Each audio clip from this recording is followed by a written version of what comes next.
We're live. That's excellent.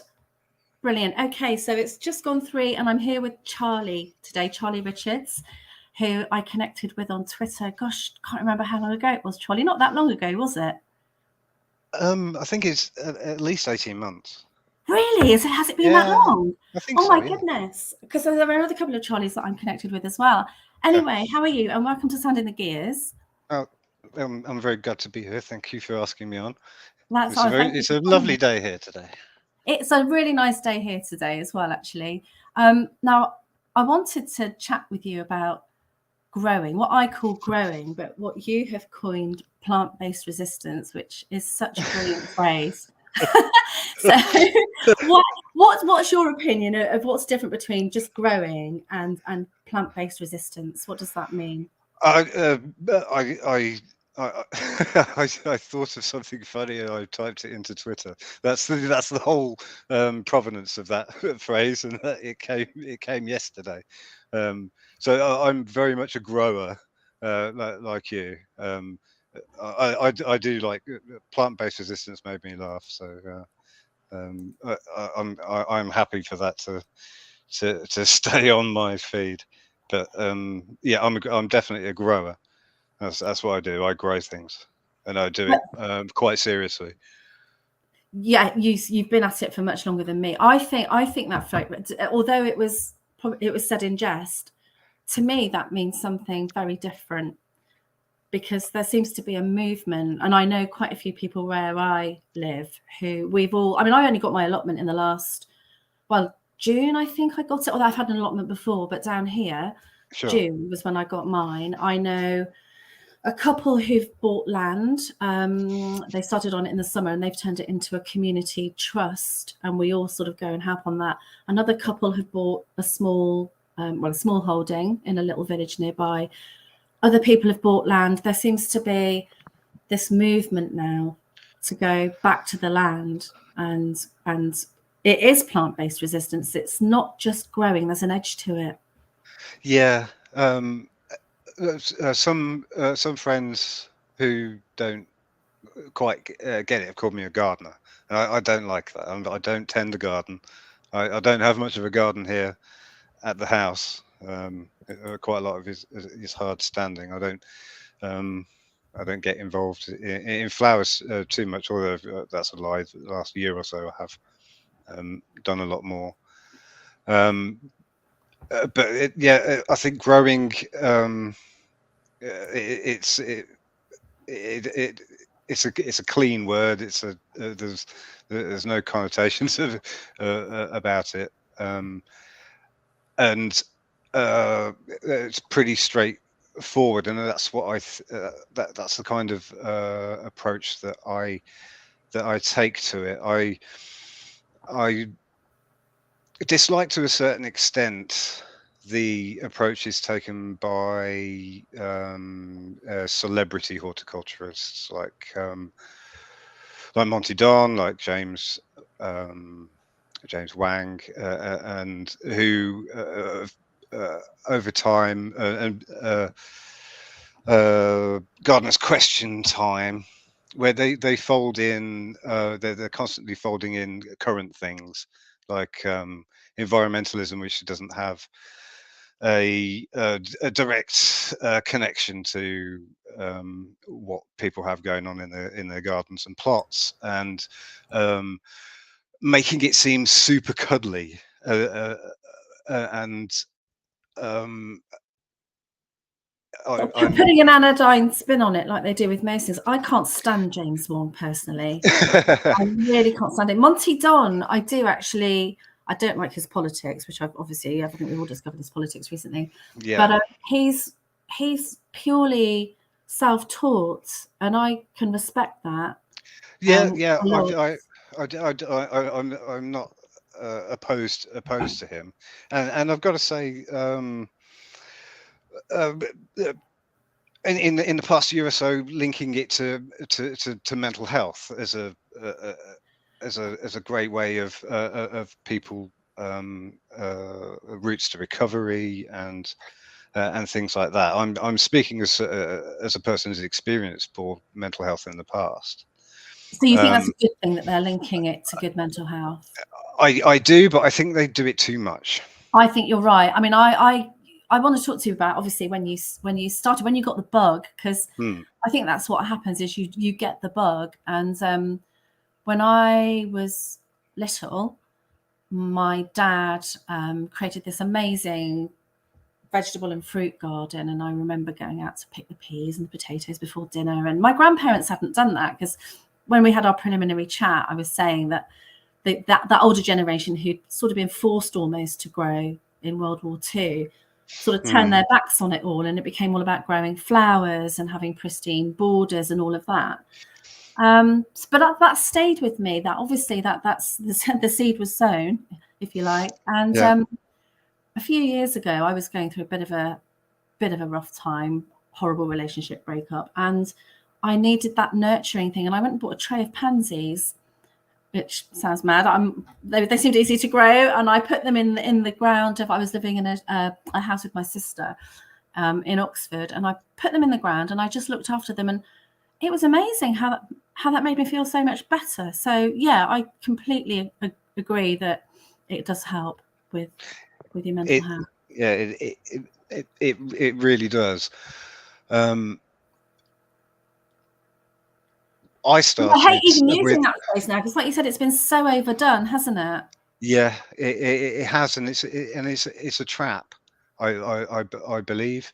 I truly believe that the over focus on mental health is generative for poor mental health in the wider picture. The more that you get people to focus on it and include it and accommodate it, where the approaches really should be on focusing on the sort of things which generates good mental health. The focus is on the poor mental health itself, and I'm of the opinion that I've lost my train of thought. Sorry. I think I might know. This is such a difficult subject to speak coherently about, and it's been made so. I believe that's what I was going to say. I believe a great lot of poor mental health is because of the situations that people live in, and that goes politically. It goes to your food. It goes to the media that you consume. It's a whole totalitarian package. The unhealthy swamp that we find People ourselves living in. and people are expected to stay in that swamp and Yes. find recovery, and they're not. It's not happening. No, Really. and I think over I have this conversation quite often with people, how that learned helplessness, which isn't a phrase we hear often now, that learned helplessness that has been created over at least 2 generations now, where the state will, what I call, wipe your ass for you, basically, because they don't want to foster independence. If you're independent of thought, independent of deed, they can't sort of net you, if you like. Yeah. And we've seen that. Brings us back to the resistance thing, doesn't it? We've seen that over the last, since COVID, as I call it. It really brought home just how many people were prepared to stay in the swamp, and how many people were independent of thought enough to go, well, what's going on? This doesn't feel right. There's something not quite fitting here. Yeah. With the story, with the narrative. Yeah, absolutely. Yeah.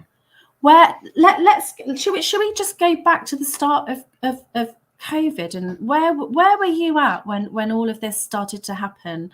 Oh,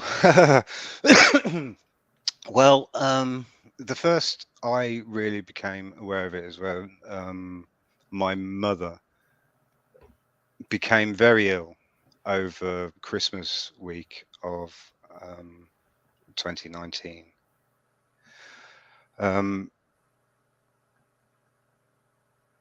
I honestly do not know whether there is a pathogen, an actual pathogen called that you could call COVID-19.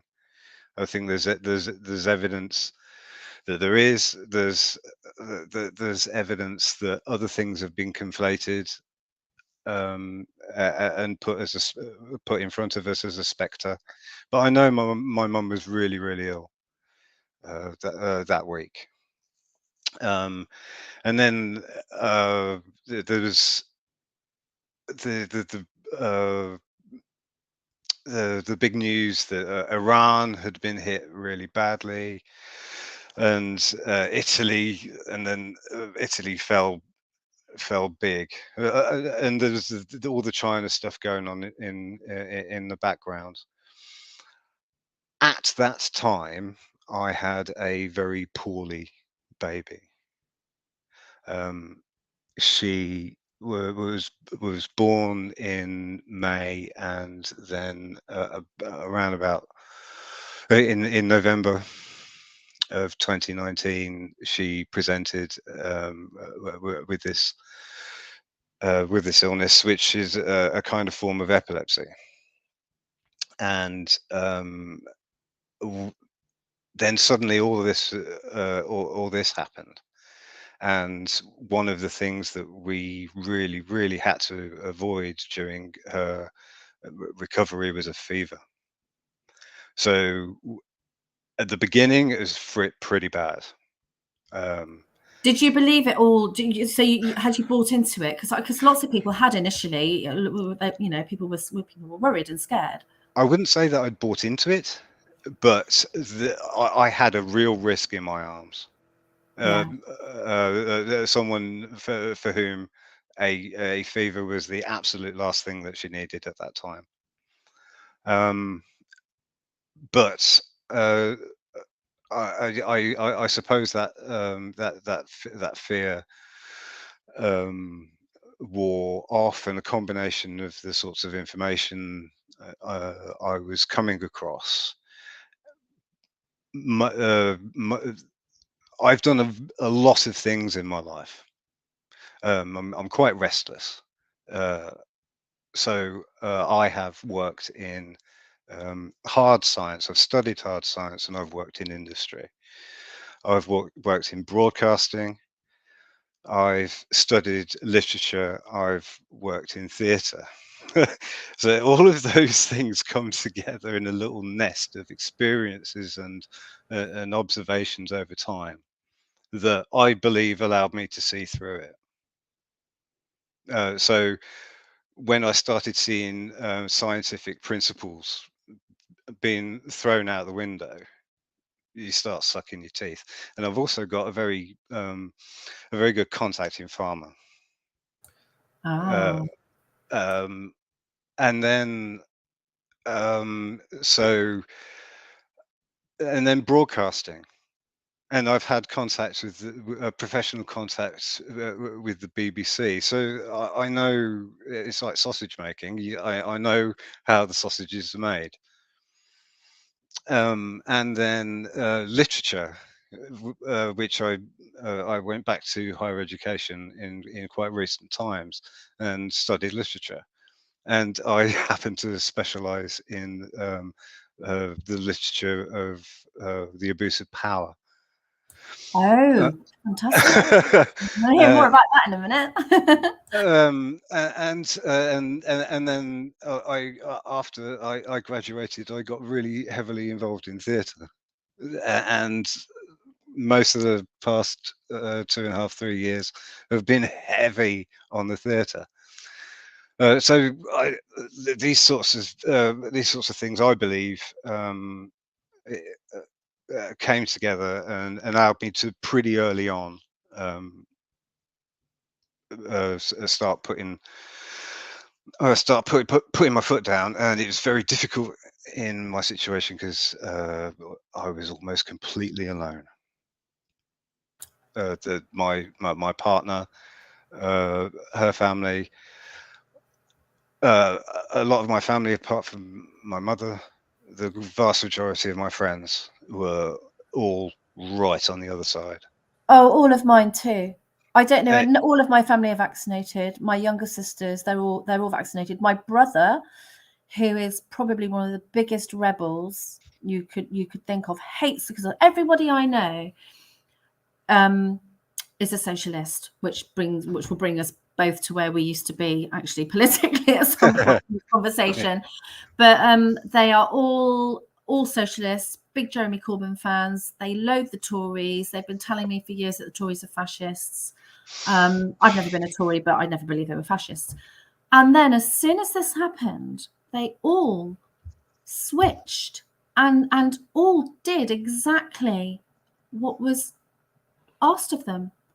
And I could hardly believe my eyes that they were all just sucking it all up. And then when I went to visit my brother, when things started unlocking, and I thought, if there's one person that's not going to been brought into this is my brother. And I drove into the car park in this little village where he lives in Oxford, and there he was in the car park, no one else around, empty car park with a black mask on his face. oh. And my heart sank, and I just thought, oh my God, even he's brought into it. Yeah, I'm the same. All of my family. Yeah, sorry, carry on. I've interrupted. No. It was strong juju though. Strong juju. I can't blame anybody for. Why did we resist it? This is the thing that I've got my own theory, which is a bit esoteric. But why are we different? Why didn't we buy it? Well, as I said, I think in my case, it's a really bizarre set of experiences which I I've think I'm similar, gathered. actually. Yeah, I think And I've had a wide range of experiences as well, and I think that broad perspective, I think, maybe has an impact. and being hard bitten in the past, I've had experiences dealing with government, which changed my view of what government is about, the kind of people involved in it as well. Yeah, but I don't. And I still have people close to me for whom the whole thing has dissolved into the past. They haven't come around in any way.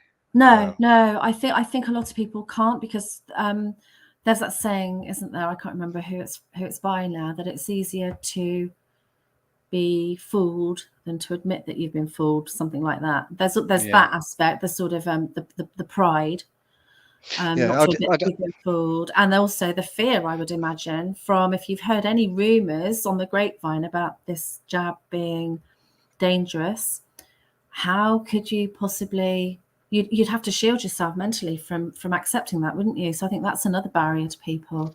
Yeah, it's the scale of it as well. I Shock and believe. awe. Yeah, we're not there yet.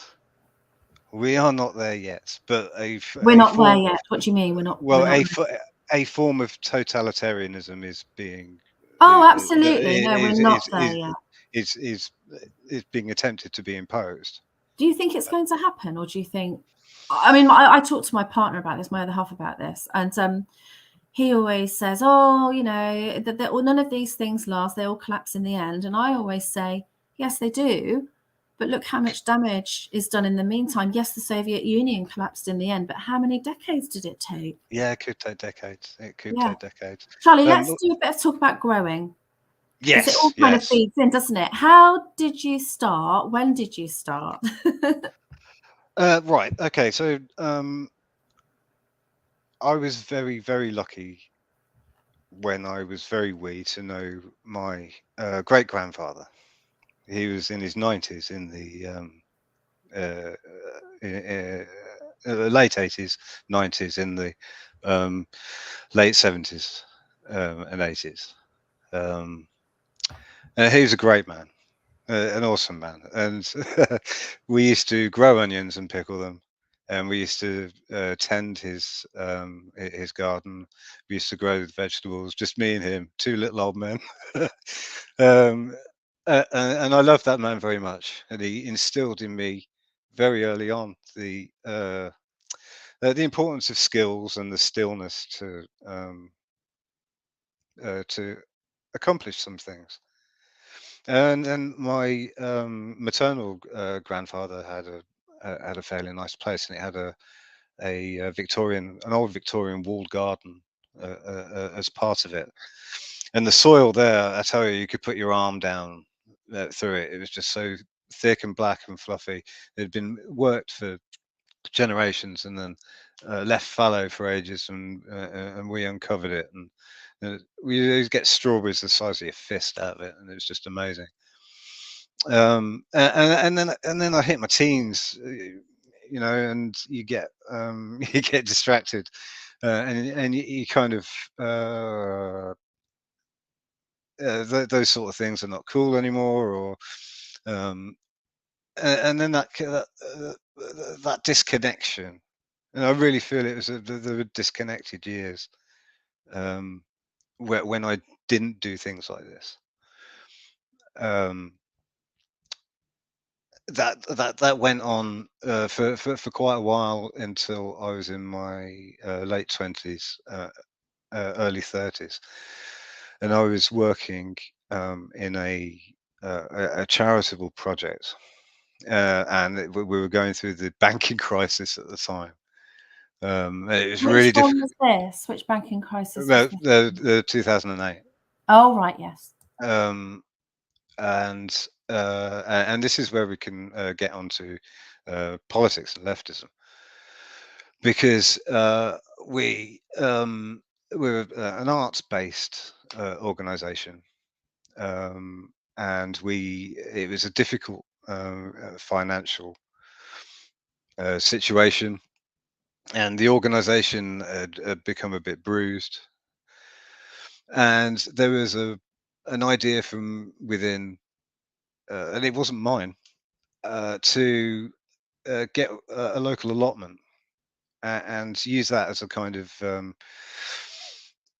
a third place,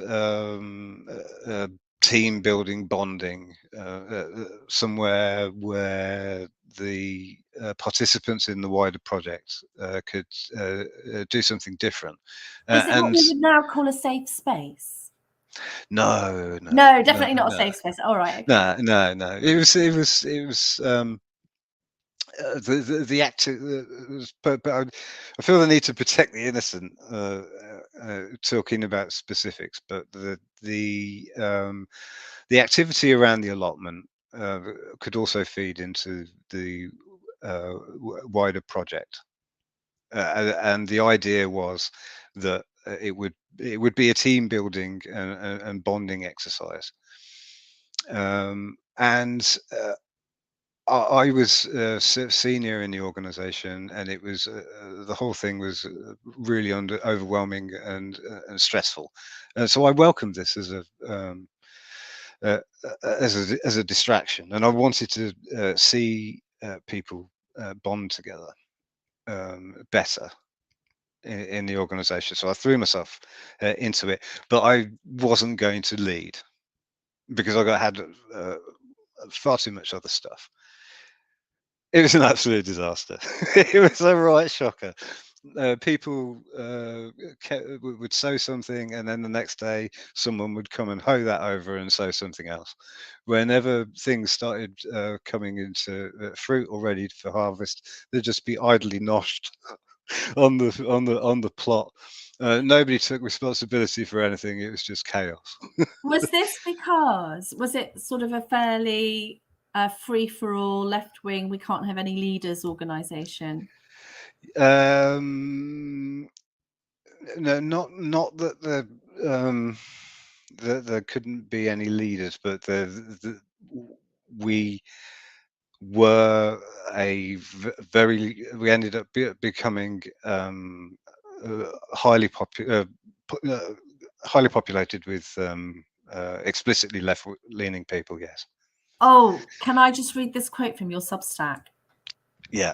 Which I've put a link to your Substack actually in the stream notes. Oh, thank you.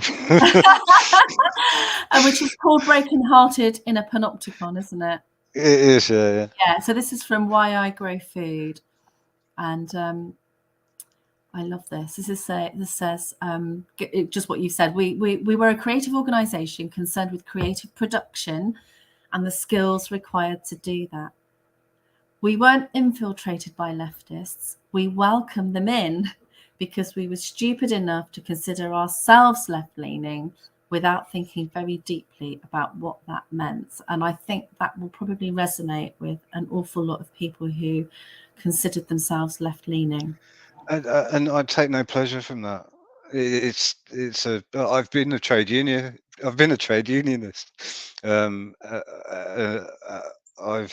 yeah. I I leaned left. I leaned left. Me too, very much so. Very much so. I From a come hard from left family as well. well. I come from a definite working class background. Sailors, nurses, janitors, dry cleaners. The, you know, and none of them were Marxist. Absolutely Well, not. Absolutely none of them were Marxist no, because I think most people were not. My grandma, when I was very little, used to say to me, and I never knew what this meant at the time. It used to sound very exotic to me. She used to say that she was a Bolshevik, which meant nothing to me at the time. I had no idea what this meant, and I loved my grandma. She was amazing, and her background was Romani Gypsy, but she called herself a Bolshevik, and it was a long time before I realised what Bolshevik meant. And when I realised and understood what it meant, I was so appalled. You know, when the scales fall from your eyes, and they say you realise people have got clay feet. It just turned my whole idea of who she was upside down. yeah, the vast majority of people who, in my experience, who proclaim that they are leftists, uh, they do so from. I've in the past I've called it's off the peg politics. You see problems with the world, and you also see people offering a hand towards towards the solutions, but that can be a trap, Yeah. and it's very much abused. I now I cannot see the world in left and right terms. No, I can't either. Carry on with your story about this growing space and what happened to it and how you got into your plant-based resistance growing.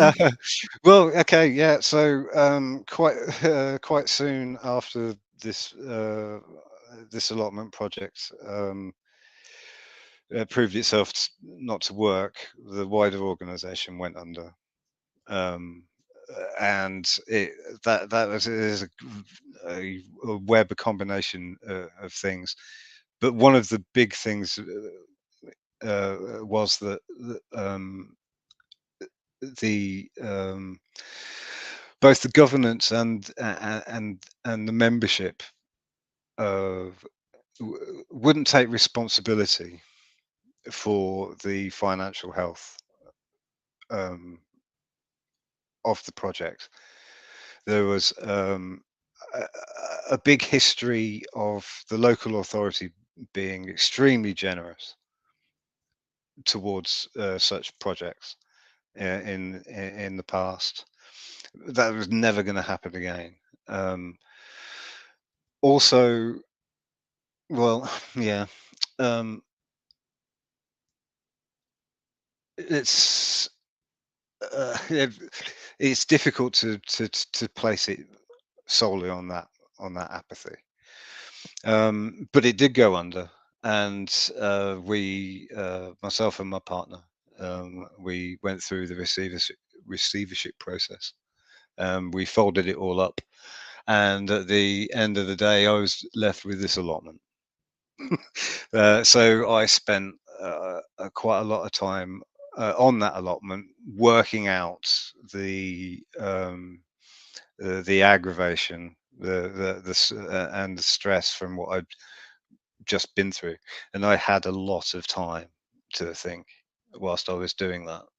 I took some time out afterwards because I'd been working for years at ridiculous hours, and it was extremely stressful. So what And year would this have been? Not was this after 2008? Was this 2009, 2010? it was, yeah, Yeah. yeah. So during that process, I was just completely wedded to it. I bonded with the yearly cycle a great deal. My mental health was absolutely appalling. It was trash, and I needed things to hold on to. And that's the first of two things, which were my lifeline out of it. And I owe it such a debt. And I can't. As a result, I can't let it go. I find it really difficult if something gets in the way at a key point of the year of something that I know I've got to do. I get quite anxious, um, but getting that thing done, it's the best medicine in the world. So it's a really good motivator. Did all of those skills that you learned with your grandfather just did you have to get your head back into it, or was it just a completely natural thing where you just went, I know how to do this, and you just went ahead and put your hands in the Uh, soil and grew again? Or did you have to do a bit of reading up and practice? And yeah, it was reading up and practice. The aptitude and the like for it is what I because when you're a tiny kid, or even if you're 7 years old, as I was in my grandfather's garden, and a little bit older. Um, so the love of it was kind of inside there already. yeah, And that's you what. had to light that spark again by Yeah. doing a bit of So reading. my great grandfather would show me the entire cycle. You plant the seed, you raise the young onions, and then you plant them out, and you've got to hoe them, and then um, because it's not just pickling onions, he grew a lot of cooking onions as well. So he just showed me that whole cycle, and I think that's the kernel of it. That's the seed from being shown the whole cycle of something and being shown it year on year. So from birth, I'd be with him, and he died when I was 6. So that's a lot of really formative stuff. Yeah, To, definitely. And you obviously uh, still have huge sort of memories of that still there. yeah, and that's that. What makes me so passionate about culture. That's culture. Yes, That yeah. really that is culture. That is what we should be promoting and folding into our modern lifestyles. I've been doing this now every season for all those years since 2009. So you were Uh, set up quite nicely for this, for where we're at now, really. That sense it, of independence and separation from all the craziness. uh, yeah, yeah. So that inoculated me against leftism, and with the dealings with government, the details of which I will skip over. Um, uh, um, because they controlled our legislation, and Yeah. I was quite involved on a national level at one point as well. Um, so those experiences made me more sympathetic to anarchic ways of being, and I've thought more and explored that more as I have grown older since. Oh, tell me more about that, because you're on the same page as me. Yeah, I would definitely now consider myself an Oh, anarchist. I wouldn't. This is a linguistic nitpicking alert. I wouldn't say I'm an anarchist because I don't subscribe to anarchism because it's a theory swamp. I I am favourable to anarchy as a way of being. So voluntary, contractually based arrangements and authority, if it is to be exercised at all, has to be transparent and demonstrable. Yeah. We've had far too much arbitrary authority in the past decade. Definitely, definitely. Have you looked at all into? I was slightly going off the sort of growing thing here. Have you looked into law and all of this? I mean, not free man on the land. I mean, people get bogged down in these, common law, free man on the land, all of that kind of thing. Yeah. But have you looked a bit more into how to live not below the radar, but outside the system as much as you possibly can? Law-wise as well. Yes, yeah, I have looked into the whole sovereignty and Freeman arguments, and at the end of the day, I don't see it having any success.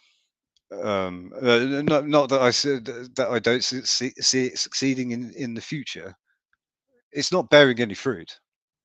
Um, I I find much more practical toe holding, just saying no. Just going to say that it's that just that to me is sovereignty. It's just saying no, sorry, I haven't given you the authority to do that or say that, or I Yeah. haven't got where's the agreement? Where's my signature? There are, I mean, I don't want this to become about law because it's about something completely different. But yeah, I don't think people realise the extent of their own power. They know people Yeah. have been conditioned so much You to can front down a lot of this. So much of it is wizard's curtain stuff. yes, completely, yeah. Talk to me Um, more about about your allotment, what you grow, what you do with all the things that you grow. Do you do seed swaps? Do you exchange things? Have you set up? I'm just thinking from the perspective of where I am down here. Is there a bartering system, a swapping system? How does it all fit together with this new anarchy approach to life? um, I I have tried really hard locally to try and provide some support. I've got more resource than most, and I've built it up over time. And I'm not a rich man. Most of it I've got off Gumtree. I love Gumtree. It's an insane place, full of nutters. Some of whom you never want to see again. But but a lot of them are lovely, and you can really get some cheap stuff if you have a bit of a long view. If you think right, 'cause this has happened almost every time with me. I think right this year I'm going to get a greenhouse. Um, and you put in a couple of alerts on Gumtree for greenhouses. One comes up absolutely intact for 100 quid 3 months later, and I've got a greenhouse. I had to take it down. I had to drive it home, and I had to build it myself. But that is a significant expense for virtually nothing. So Yeah. I've And free cycles, and I just free cycles still going. I'm not sure. I got a load of tools years ago from Free Cycle. Somebody, yeah. So those Yeah, types of so places are yeah, great. you can build it up. You can build it up slowly. I've got a polytunnel. I've got several cold frame setups. I have the greenhouse. I have a full size plot. So in recent years, full size 12 pole plots have been subdivided. So when you take on an allotment nowadays, you're getting around about half of the traditional size. I But I've think got, that's more sensible because so many people don't have the time now to do. yeah, I haven't got strong views either way, really on it. I've got 2/3 of a plot, and that's enough for me, definitely. But yeah, a full plot is actually quite big, isn't it, for one Yeah, person? yeah, it's pretty big. On one, I've got 12 raised beds, and on the other, uh, I've got 8 different sections. So there's much more permanent stuff like asparagus and strawberries Yeah, what we on call that one. perennials. What would you recommend if people? I mean, I know what I would recommend, and I know what I do recommend to people. But anyone that is just starting out, let's say that obviously they won't have an allotment, but they've got a garden. What Okay. would you recommend that they start with to, I guess, build their confidence more than anything? Because if you grow something, then it dies. Yeah, it can kind of put you off a bit. But and I know it's the wrong time of year now. Really, I wouldn't recommend newbies start in the winter. Prep work is very important to do over the winter. I'm there's a rare year where I'm doing nothing during the winter, but then again, I've got quite a lot to keep ticking over. And you Um, can't do no dig on yours. You were saying when we were chatting a couple of yeah, days no, I've ago. for two reasons. We can talk about the way that allotments are used, because this has an impact on me. I've got a lot of empty allotments around me, and it makes it quite difficult because they're all running live with weeds, and as a result, my plot gets really infected. A lot of my time is spent taking up weeds, and we've got a big bramble problem. Mm. And that, for me, in my experience, I've tried a couple of trials of no dig, and it comes up underneath because brambles are seeking moisture, and a no dig setup is good at retaining moisture. The second reason why it's not good for me is because I've got of extremely sandy soil. I'm on a flood basin of a river. You dig down just a couple of spadefuls, it might as well be a beach underneath. It's golden sand. Is that So good carrot growing soil? yeah, yeah, yeah. It's good for some things. It's just it drains. Yeah. There's no water retention whatsoever. So I I have a very large system of compost, and I'm continually digging in organic matter to so digging for me is it's essential to working my particular part of land plot of land, which makes it difficult to give specific advice, Yeah, I because know all plots are different, all situations are different, all soils are different. but How if you sorry, carry on. no, I was just going to say quickly, if you're at home and it's at all south facing and you have control over it, then put a no dig patch on your lawn. Get rid of that lawn. I hate lawns. Um, get if you want to start and start quickly, then I do recommend a no dig patch on a sunny bit of lawn. Yeah, that's a really good idea. And I've just discovered Charles Dowding, who has become a bit of a hero, and I've been using his no dig method on my allotment this year, and it's been amazing. The results have been so much more impressive than I thought they Oh, would good. be. So I'm going to stick with that. Yeah. What was that? Oh yeah, I was going to ask. I would have thought, because all over the country we're told that there are massive queues of people who want allotments and not enough allotments to go around. Mm. So I mean, what's the situation where you are that there are so many empty Well, allotments? I've been on a couple of plots in different locations now, and I've seen the same issues where there are a lot of empty plots all the time. Um, on top of that, there are a lot of people who come and start, and then they get disheartened in some way, and they never come back.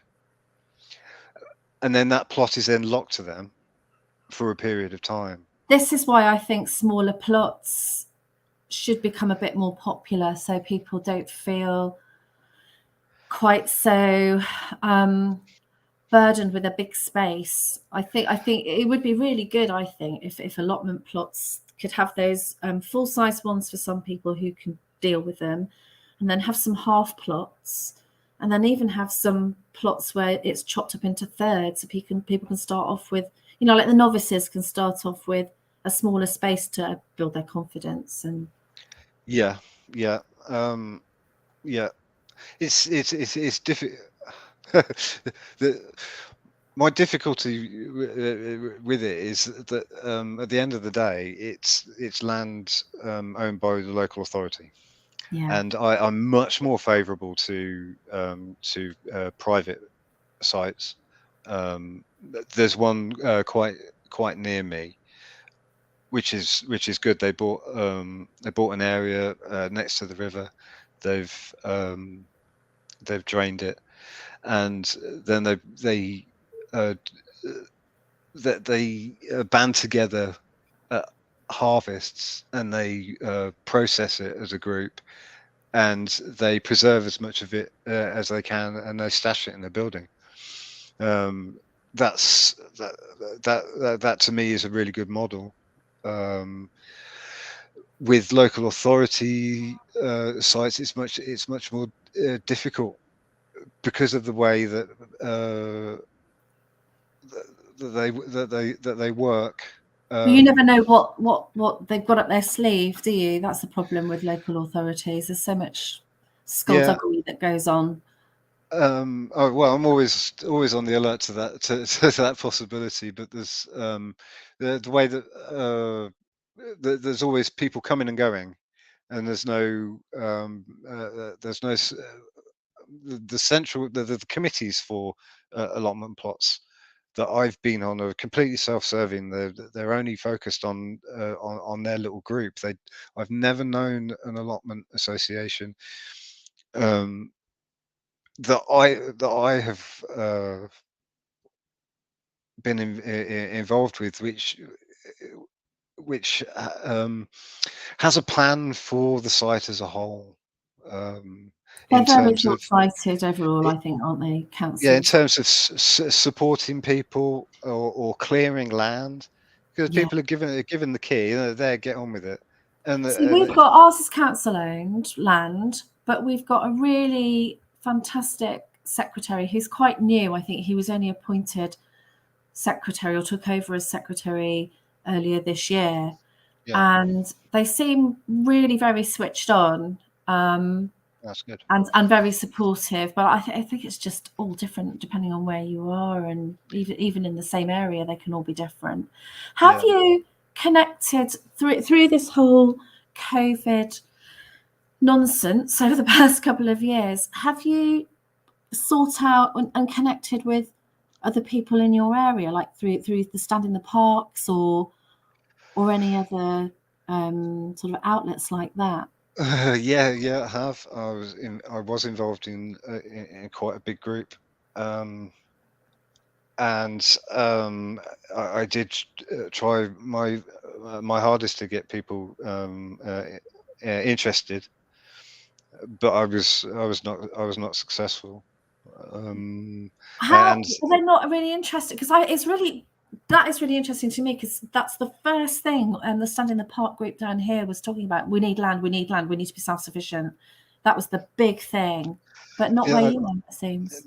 no, no. I even offered. I've got a lot of standing. I've got my greenhouse. I've got my my polytunnel. I offered to act as a germination, because the earlier you start, the better. Yeah. But you need cover. So what was the main focus of the groups that you connected with then, or was there no focus? Because again, all of these stand in the park groups are very different from what I've learned speaking to other people around the country. Yeah, big variation. There's one near us which is really organised. They're constantly still quite active, organising talks and putting together the expenses for people to cross country and deliver training and perspectives and things like that. But the one that I was involved in, um, it became a social group more than anything, and Well, that's that's really what they were set up for, the stand in the parks, wasn't it? It was so that people didn't really feel on their own any longer, that they had. yeah. This wasn't stand in Yeah. the park. This Oh, was this was something that if the stand in the park um, thought that you would benefit from being involved in, if you know what I mean. There's a bit of gatekeeping, but there is another wider group a bit behind that. there are definitely, yeah. I mean, the stand in the parks. I found the one. I've only been to one down here, and I think I've been quite lucky because there are lots of very proactive people in this one, and they had ideas of what they wanted to do and where they wanted to go, and it's sort of splintered off in. I mean, we all do still meet up occasionally, but there's a social group come out of it. There's an activists group that's come out of it, and they're the people that focus on getting the light newspaper out to people and doing stalls and all of that. And then there's also the land, what I call the land group, and those are the people that have all gone and either got allotments or they've got land of their own. So and then there's also people that organise entertainment and music evenings, and there's health, and there's so much has come out of the Stand in the Park group down here. I think I've Oh, just been quite oh, lucky. yeah, that sounds lovely. That's everything that I was hoping for, but out of this, but it didn't crystallize. I've come into contact with one of them recently, and they said that it still hasn't really come together. But at the end of the day, I've got to say that I had to withdraw because we actually have close relatives who I am of the very strong opinion that they are vaccine injured, and supporting them. It was a choice between continuing the group or support my own, and I had to take the choice. Yeah, you have to do what's right. I mean, I've withdrawn from the activism side of things more, and I'm focused on solutions now. So I will get involved in some activist things, but not as much as I am working on people's land and forming I guess I call the sort of parallel society, preparing the ground, if you like, for that parallel society, so that if we do end up in a situation where everything collapses in on itself, at least there's Yeah, something already there. yeah. Yeah. I don't want people to ever be worried about committing to something like this. It does change. It does change your life. No, in terms of growing, I mean, it does change your life. But I have done a fair amount of demanding jobs and still kept a plot going along, and stashed and pickled and dried and done all that. I don't watch TV. That helps. No, we don't really. I mean, we've got Amazon Prime, but we don't actually watch TV. We haven't watched TV for a long time. No, I But don't growing watch. to me is like breathing. I couldn't not have a space to grow things No, in. the And more. it's a life skill as well. I mean, if you're dependent on other people for every single morsel of food you put in your mouth, you're at a real disadvantage, I think. Yeah, the quality of the food as well is something that really has to be talked about. Yeah. We eat a great deal of our own food, and we know we're better for it. There's just no argument, And no it's just argument that at all. sense of, oh gosh, I don't know, security, I think. Yeah, yeah, yeah. Knowing that there is always something there that you can put your hands on to eat if you need to. I am conscious that we've been going for nearly an hour, would you believe? Oh, really? I know. And I have promised brewing advice. Brewing, yeah. Partly because I want to know, because I bet you've got, haven't you, that is it booze for free? Booze for free? What's that? That sounds good. Oh, have you not got that? Oh, it's I'm just trying to see where it is on my bookshelf. I'll have to pull it out and oh, there it is. Hang on, let me just go and grab it.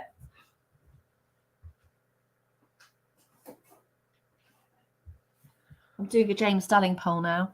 Yeah, it's by Andy Hamilton. Gosh, a few years ago now. There are a couple of brothers called, well, the Hamilton brothers, obviously, and they had a website where they were. Oh, it was a very very early internet days, and they were teaching. I can't remember the name of the website now, but they were teaching people about how to grow. And then they came out with this booze for free book, All right. which is all about using everything that's out there, including the sort of, is it yeast that you sort of natural yeasts and things like that. But where's your origin for creating your own booze, and how do you do Fury it? and What do you do it from?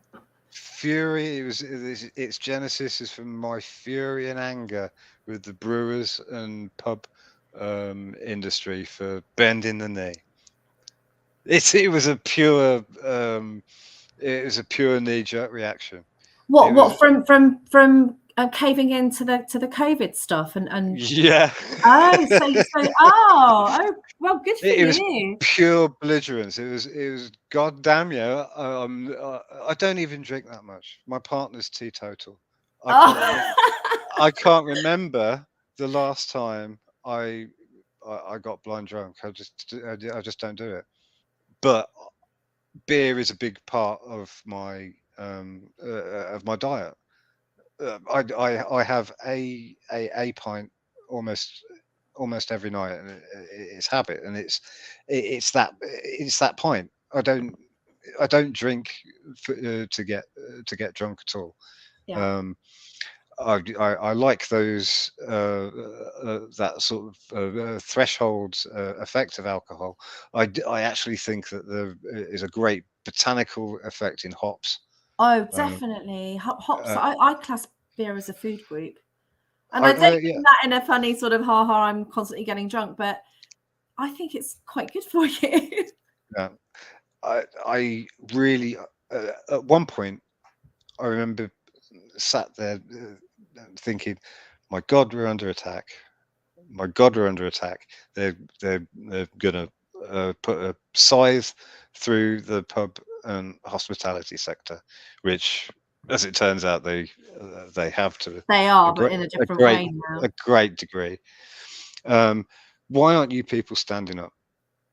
Why aren't you arguing about this? It was furlough. That's that they bought people, they bribed people, they shut I people up know. with furlough. Yeah, If furlough hadn't have happened, I yeah, think there would have been a huge pushback, but they basically bought people off. yeah, yeah. I was at the time I was angry. I probably didn't have the clarity of the bigger picture that I think I possess now. Um, and I'm into gathering skills. Yeah, uh, definitely. an extension of also what I was doing, picking up a little bit of herbalism. I've got various things that I go out and forage every year. Oh, Um, great. I love foraging. I'm really a toe dabbler in this. I've got no big I can't profess any big expertise at all, but I've done a lot of reading, and uh, these things actually work for me. I generate a rosehip syrup because we've got a family um, incidents of a dodgy hip, and I get a twinge every now and again. I have some of this syrup, and it stops the twinge. That's Uh, amazing. so the generating cartilaginous tissue is one thing um, that hips are supposedly known for. I gave it a go, and it gives me relief. And it's Um, work. Yeah. insomnia.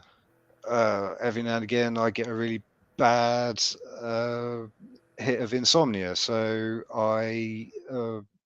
in the beginning of summer, I'm out gathering field poppies, and I make a tincture and 10 mil of that, and I'm out like a light. It helps every time. Wow, Uh, you need to be sharing these on your Substack, these recipes and things. Because um, I started doing a herbalism diploma and I've had to park it a bit because there's a lot going on down here with family yeah, stuff, which I don't want to go into.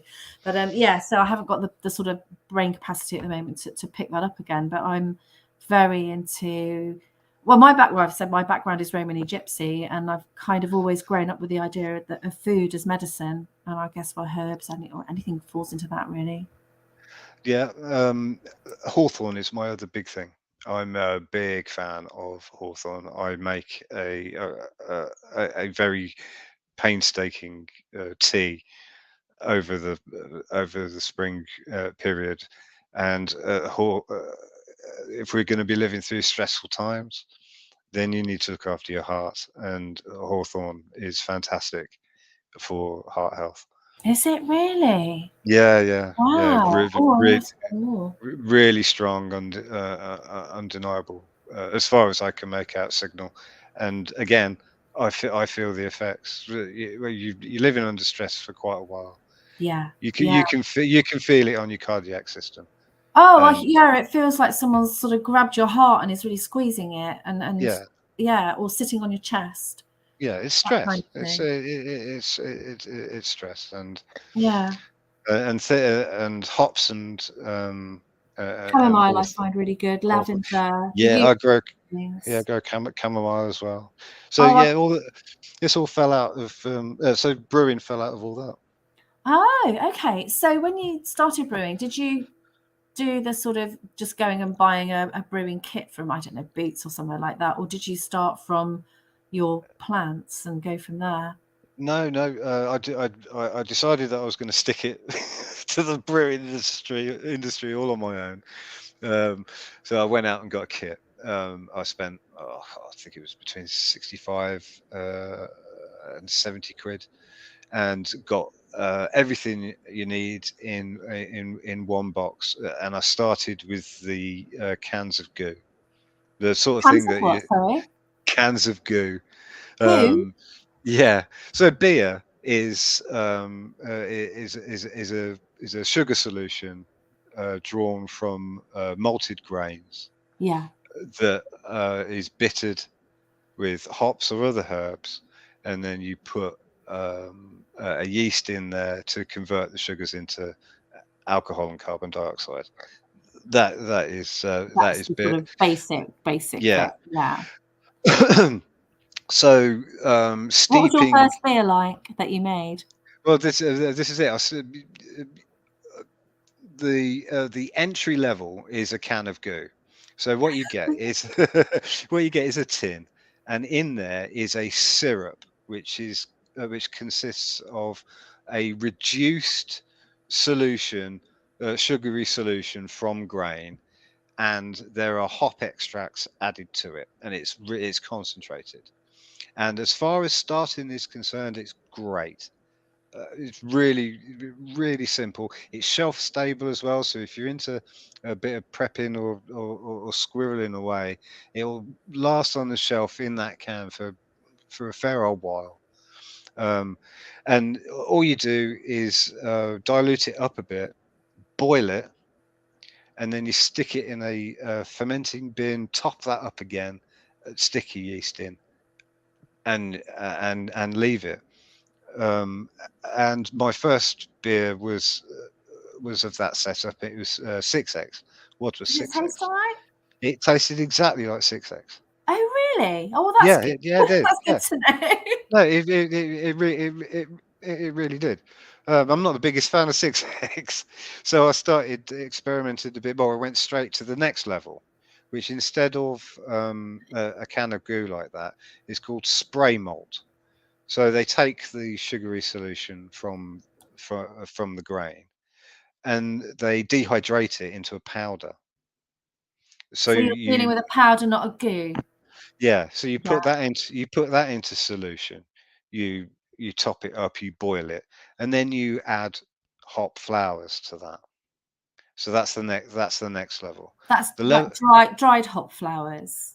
Yeah. yeah, dried hops, and you boil them for a bit, and there's other techniques for transferring what the hops have got into the beer. And what the hops have got are preserving qualities, anti more or less antiseptic. They they don't kill the yeast, but they keep the numbers of any other uh, creatures, microbes, funguses in there. They suppress those. Is that the Uh, primary function of hops then in the brewing process? but it has two main functions. One is to bitter Yeah.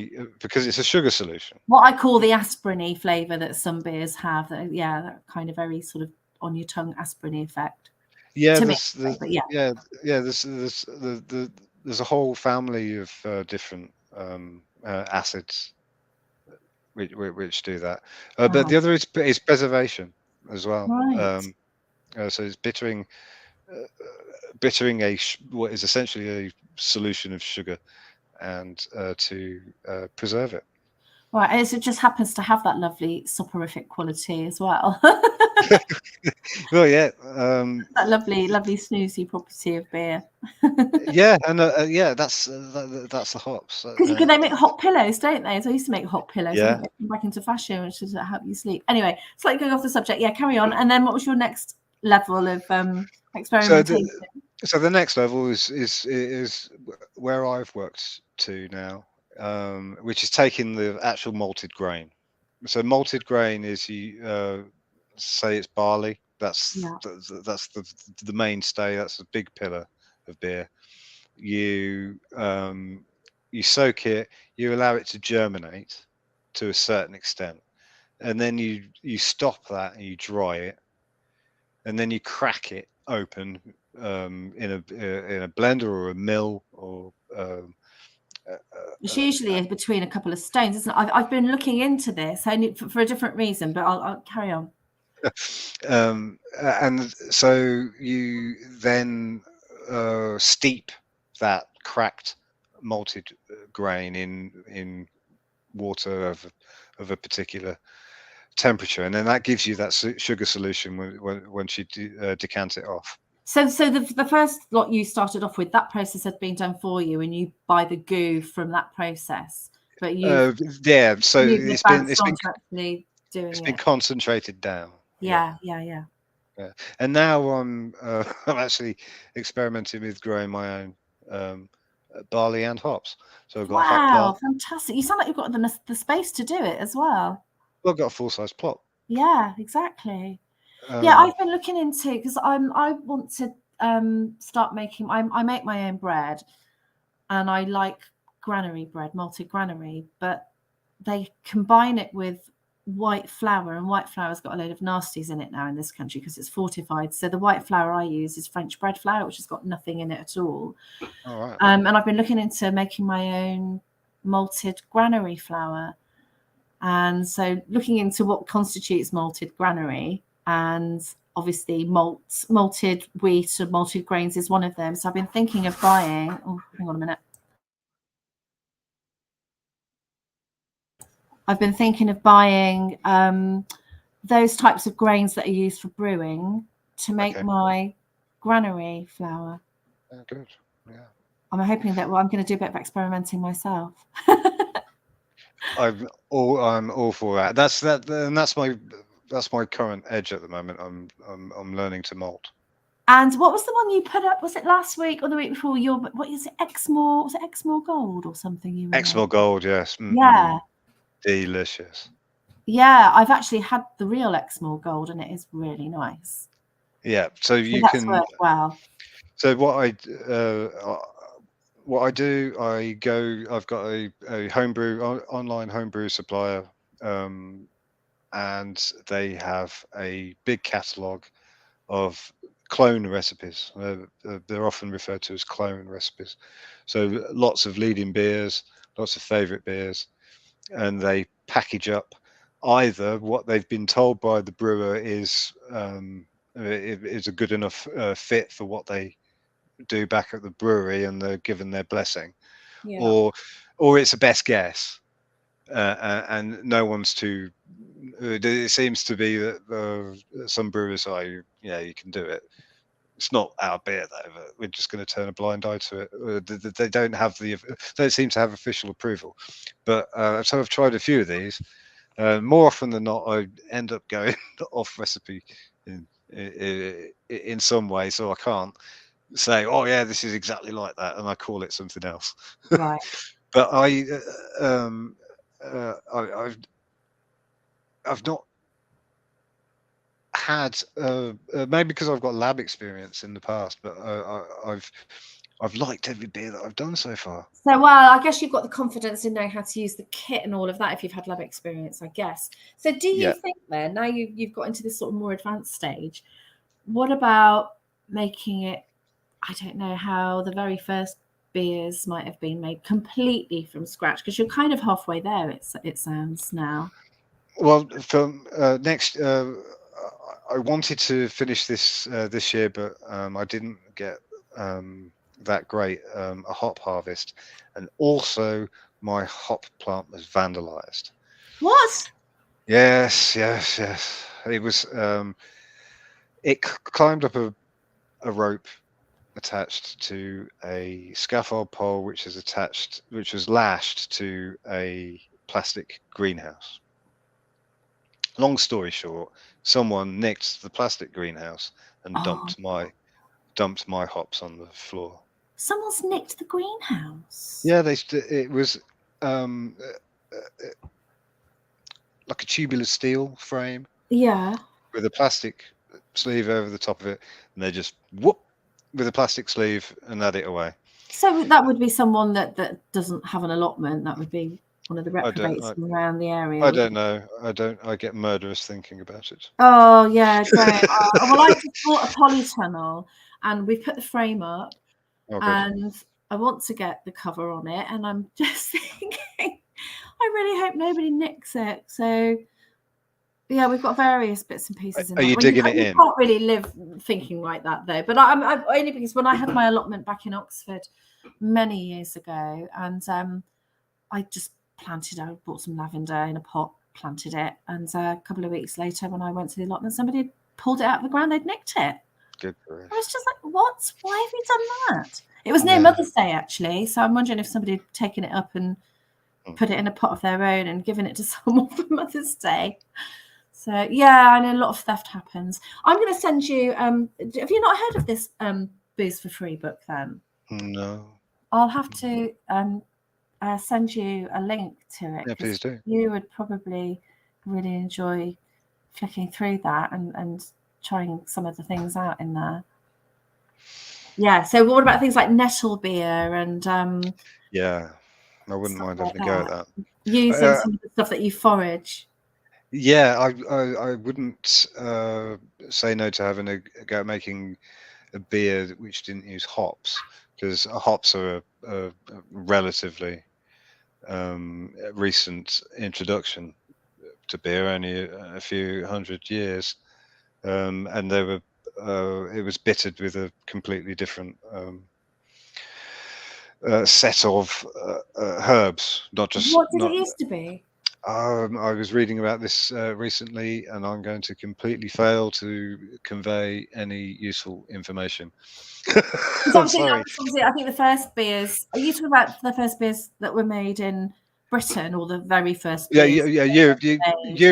European beers before the Bavarian beer laws. Right. Yeah, I don't yeah. know. I don't know.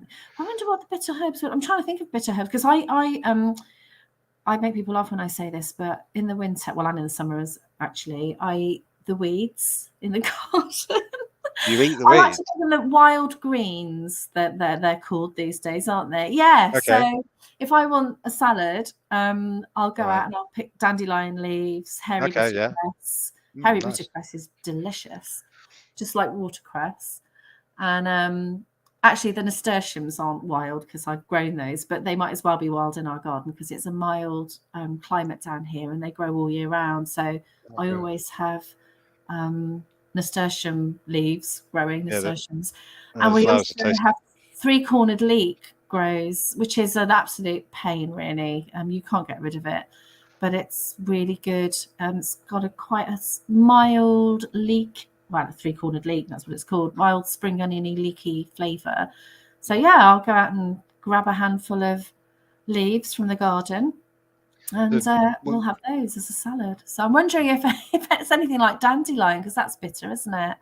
no, Maybe. well, Or, yeah, you can brew the roots on there. That yeah, dandelion and burdock. of course. And also, well, all parts of the dandelion, apart from the stem, although I think the sap from the stem has probably been used in medicines in the past. Yeah, But the dandelion's a the really leek good resource. petals, the petals are really nice, actually. Have you ever used cleavers? I haven't, no, but I know And you can that's eat them. I haven't tried eating those. well, I don't eat them. It's when they're first emerging, before they are um, before they have any of the hooks on them, which allow them to climb, Yeah. and they run through everything. When they're very, very tiny, just as one of the first signs of spring finally coming, if you grab a handful of that very soft young stuff, put it in a jug, and steep it overnight in the fridge, then and you decant it and drink that. That's how I Oh. start my spring. Oh, really? You're Yeah. so much more into this than I am. You've got so much more experience. I really haven't. I really haven't. I've got a few things that I do and that have stuck. So what about wine? You're not into, I don't actually drink wine anymore No, to I'm not a a big. degree. It doesn't I'm not a agree big with me wine. these days. I'm not Yeah, a so big it's not, wine you're fan. not going to be moving to wine then. No, but Mhm. one thing that my next stage in the brewing is to move away from the equipment which I have at the moment, which is a plastic bucket with a electric element shoved through the side of it. That is my boiling vessel. So I want to move to something programmable and stainless steel, which you can also make alcohol with, Uh-huh. like spirits, which I don't drink them, but they're excellent for cleaning. Uh, and this is important. This is an important tip for brewing. You can buy all sorts of sterilizing equipment because sterility, cleanliness, that's Yeah. gonna be your route to success. Yeah. Contamination is what ruins home alcohol. I think that's the thing that sort of slightly puts me off. I mean, every year I think, doing this like Earth Goddess thing. Oh, I'm going to make elderflower. What was it? Oh, elderflower cordial. Yeah, And I never ever do. I yeah. just I either run out of time, but I think partly it's because there's a part of me thinking, oh, it's going to go all wrong. I'm going to do something wrong, and it's going to go all mouldy and disgusting.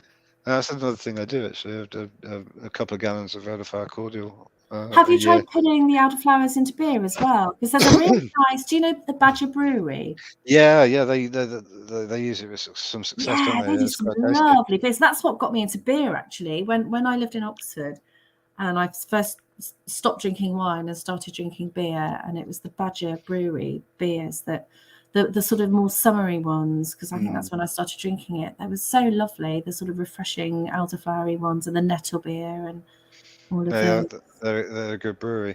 But my tip is isopropanol. Isopropanol, I've heard of that. Do they put that in makeup? Not that you would know, being a man, obviously. It's my sterilizing absolute solution, because most sterilizing agents use chlorine. As a Oh brewer, no, horrible. chlorine is your enemy. So Right. you can use bleach to and other chlorine-based sterilizing powders and Like the melted solutions. stuff that they used to do baby bottles with. Yeah, precisely. Yeah. Um, but you've got to rinse the living daylights out of it. You've got to get every single bit of chlorine out. So isopropanol. Yeah, I have not gone wrong with isopropanol. I wash Where does that everything. come from? What's the origin of that? Oh, it's an industrially made chemical. It's a higher chain alcohol than methanol or ethanol. Right. It's just large. It's a larger molecule. Right.